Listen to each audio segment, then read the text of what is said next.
4月初3的地震，德鲁区国家公园嘛受到真严重的影响，附近真侪店家即嘛拢冷冷清清。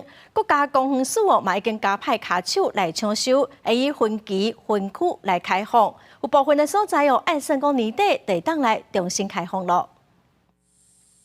这是泰鲁阁国家公园的国口台地，4月初3地震了后，以往闹热人潮已经无去啊，店家差不多拢关门咯。无观光客对这民众来讲，生活陷入困境，对未来唔知影要安怎。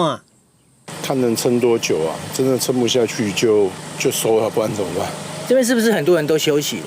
对啊，几乎餐厅都没有人开啊。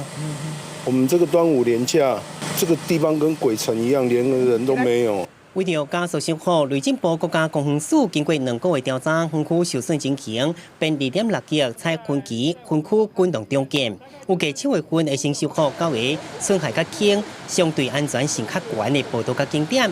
第一阶段会先开放部分区域。我们太鲁阁的游客中心、长春池，然后部落湾，好，还有天祥，好，这些灾害比较轻微的啊，包括苏花公路的惠德，好，我们是预计在年底。 好，那可是年底的话，如果可以顺利的话，就是局部的开放方式。太管处强调，第二阶段都是区内其他受损较严重的步道甲景点，亲像堰仔口步道、沙卡洞步道、丽水步道、水落古道，因为考虑天气无稳定，有烂山地动，需要长时间修复，无得确定当时会当完成。记者综合报道。